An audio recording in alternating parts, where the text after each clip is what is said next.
Baik,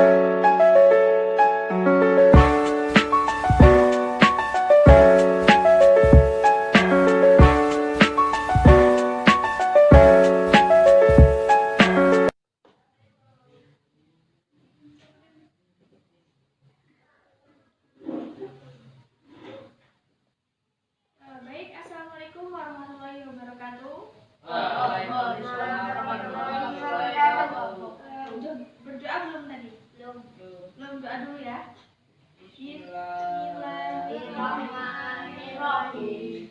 Alhamdulillahirabbil alamin. Arrahmanirrahim. Maliki yaumiddin. Iyyaka na'budu wa iyyaka nasta'in. Ihdinas siratal mustaqim. Siratal ladzina an'amta 'alaihim ghairil maghdubi 'alaihim waladdallin. Amin ya rabbal alamin. Nah, baik. Kita kan sudah berdoa nih ya kan. Ibu absen dulu ya. Siapa yang hari ini nggak berangkat? Irja. Kenapa nggak berangkat ya? Bepergian. Oh, bepergian. Udah. Ibu absen dulu ya. Irham, Akbar, Reksi, Yusuf. Pada pertemuan kali ini Ibu akan membahas tentang teladan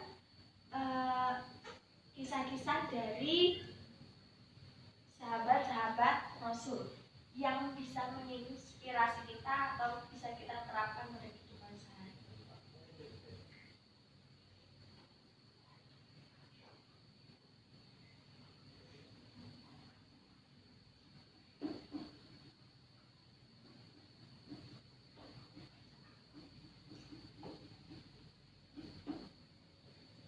Sudah ada yang mengetahui contoh salah satu dari sahabat-sahabat Nabi?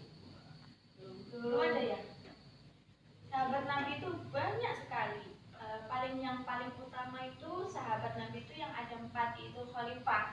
Khalifah itu yakni yang meneruskan perjalanan dakwah Nabi di Mekah, di Madinah itu para khalifah-khalifah. Contohnya seperti Abu Bakar, Utsman dan Ali. Dan Abu Bakar As-Siddiq itu adalah sahabat Nabi yang pertama meneruskan dakwah Nabi setelah Nabi Muhammad SAW meninggal dunia. Dan jadi sahabat Nabi itu merupakan orang yang mengenal dan melihat langsung Nabi Muhammad SAW dan membantu dari perjuangannya Nabi. Disitulah yang dinamakan sahabat Nabi. Para sahabat Nabi itu ikut berkontribusi dalam perjalanannya. Setiap dakwah Nabi, setiap peperangan, setiap dalam kondisi apapun, nah, para sahabat yang bisa dikatakan para sahabat yakni orang-orang yang mengetahui secara langsung proses dari dakwah Nabi itu sendiri ya. Nah, contohnya itu yang paling pertama dan utama yakni Abu Bakar As-Siddiq. Beliau itu dikenal sebagai sahabat yang loyal dan penuh keistimewaan. Banyak sekali keistimewaan yang dapat kita petik atau bisa kita teladani dari kisah Abu Bakar As-Siddiq. Abu Bakar itu beliau diangkat menjadi khalifah menggantikan Rasulullah setelah Rasulullah SAW wafat. Nah, pada masa kepemimpinan beliau ini, Abu Bakar mempunyai peran yang sangat penting sekali dalam menyebarkan dakwah di Arab Saudi sana.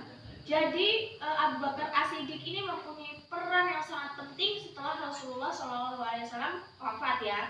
Jadi Abu Bakar ini adalah sosok penerus dari Rasulullah ketika Rasulullah sudah meninggal dunia atau wafat.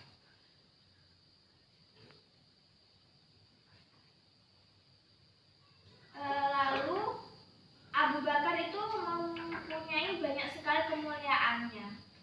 Salah satunya itu loyalitasnya yang sangat berkualitas, dan Abu Bakar pernah melindungi Rasul pada saat terjadi serangan bertubi-tubi dalam perang Uhud.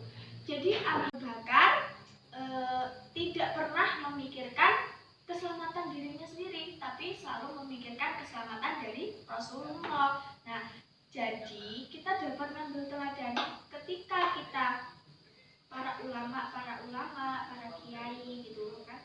Kita mengambil dari teladan dari Abu Bakar ini, kita bisa mahabbah kita kepada para ulama, pada habaib.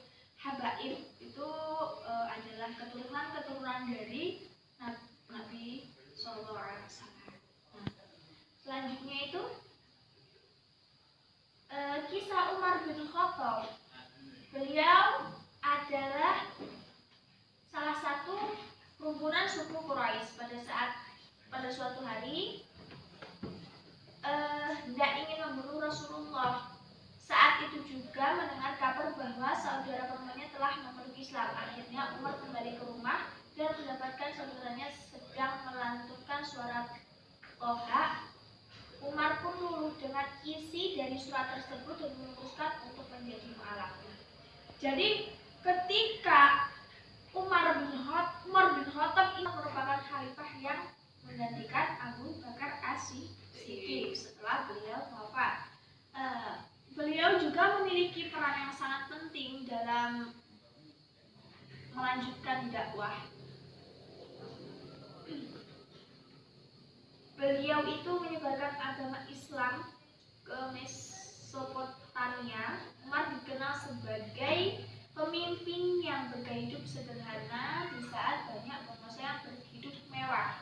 Jadi gini, Umar adalah pemimpin yang sangat sederhana. Walaupun beliau itu memiliki jabatan yang tinggi, jabatan yang luar biasa kan pada masa Khalifah Umar, beliau itu tidak pernah seperti halnya pemimpin-pemimpin yang lainnya dalam bergelimpangan kemewahan. Ya bisa saja Umar itu seperti itu bisa, tapi karena Umar itu mencontoh dari sikap dan perbuatan Nabi, maka sahabat Umar ini dalam kepemimpinannya ya tetap sederhana, tetap menjaga, tidak boleh sombong karena semua itu pemberian dari Allah gitu ya.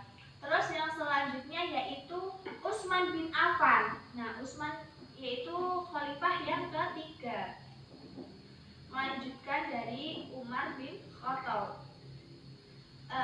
Utsman itu dulunya adalah saudagar yang sangat kaya dan sangat dermawan. Beliau itu orang kaya tapi dermawan. Kan kita jarang ya menemui seperti itu ya.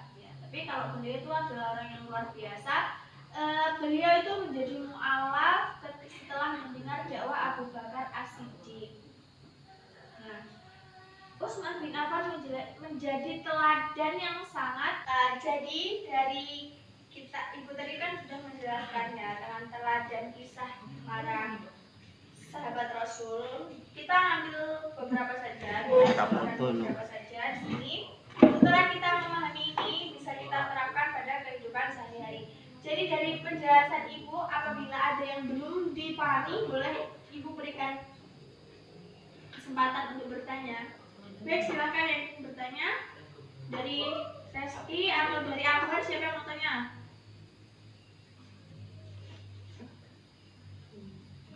Siapa yang mau tanya?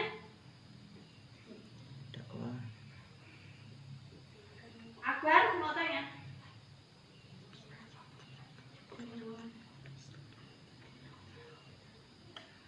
Bu, dermawannya apa? Oh, dermawan, ya. Dermawan itu tadi ini ya, ambil dari sahabat Utsman ya. Utsman bin Affan itu adalah sahabat saudagar yang sangat kaya raya dan dermawan. Dermawan adalah dermawan itu adalah salah satu perilaku yang suka memberikan sebagian hartanya. Nah, jadi beliau itu orang kaya, namun tidak pelit. Beliau memberikan sebagian hartanya itu cuma-cuma kepada orang yang membutuhkannya dengan ikhlas tanpa pamrih mengharap balasan.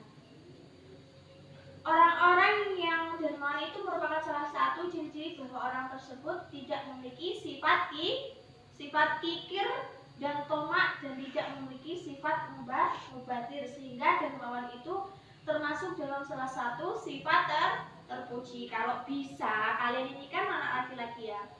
Kalau nanti kalian jadi pengusaha, kalian jadi apapun itulah, kalian harus tetap bersikap menanamkan dalam diri kalian itu sikap yang dermawan. Jangan lupa sisihkan sebagian dari hasil rezeki kita, itu kita sisihkan itu untuk membantu orang yang membutuhkannya gitu. Baik, pada pertemuan kali ini